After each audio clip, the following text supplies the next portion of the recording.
Okay, so there was a second permutation example, and this is one that I've already done the traveling salesman. I'm just doing it for completeness. So we have a series of jobs. Each of these jobs takes a certain time to actually create, to run. And they also have a due date. So, and we can only kind of process one job at any one time. So, say for example, the first few jobs are not going to be late. Um, you know, so say for example, if we selected one as the first job, then it takes time of 8, and its due date is 26.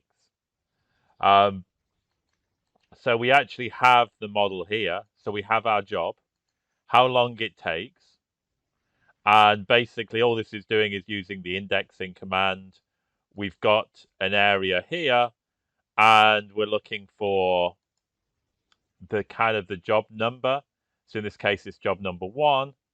Um, so it's like the job number is the column and the row is 2. So we're looking on the time row, and here B10. This one here is referring to the actual column.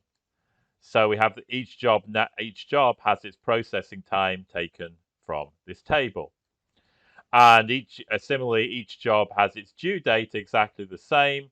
We look for the job that determines the column. In this time, it's row 3, and the due date is determined from the table.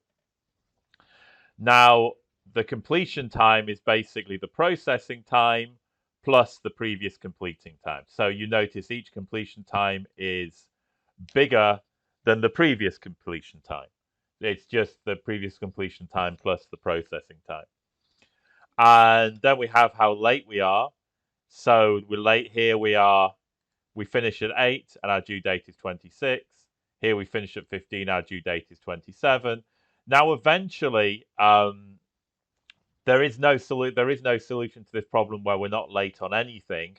Eventually the latenesses become positive. So our first positive lateness, the completion time is 35 and the due date for this thing is 12. And we actually have a further, this is the lateness. To make things simpler, we have a further row, which is tardiness. And tardiness is just all the positive latenesses. So we don't really care how early we are, we just don't want anything to late. And our optimization, we have some summary statistics here about the latenesses and the tardinesses. So we've got the total, average, and variance. But most important here for optimizing is this is the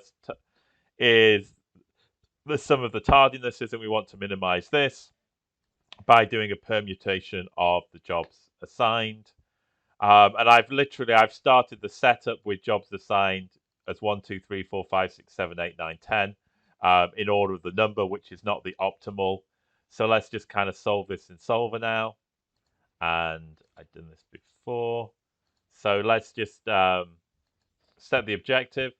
So the objective is the total tardiness, and we want to minimize that by changing these values.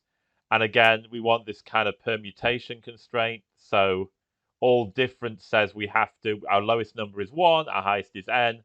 We basically have all the numbers from 1 to 10, and they've got to be different. So click OK. We have to use the evolutionary solver here because it's not a kind of linear or standard nonlinear constraint. It's just we kind of reorder all these jobs. And we're going to click solve. And I'll just pause the video. Okay, so we have the values, and let's just get the answer report as well. And we can see here that we have the assigned jobs have been changed, and our total tardiness is now 108, which is lower. Now, do bear in mind that this is the evolutionary solver. We're not guaranteed the optimal solution. This seems a simple problem, but it's actually not quite as simple as, the first problem. So let's just think that we could assign item 10 to the first job. So we have 10 possible items we could assign to the first job. Then we have like 9 for the next jobs. Then we have 8, 7, 6, 5, 4, 3, 2, 1. So essentially we've got 10 factorial possible assignments here, which is actually not an easy optimization problem. Just kind of have a quick look at the answer report. And the main, because we don't get any constraint information, the main use of this report is it just tells us how much we've improved the solution. So we've improved from 146 to 108. And it also tells us what changed. Here I just set this almost, naive assignment of 1 to 10. So it tells us what we had before and what we had at the end. This is kind of more useful if we have a solution that we think is almost right, and then we run the solver and we can see if it actually improves the solution. Okay, so that was my second little permutation example, which is kind of it for the chapter now.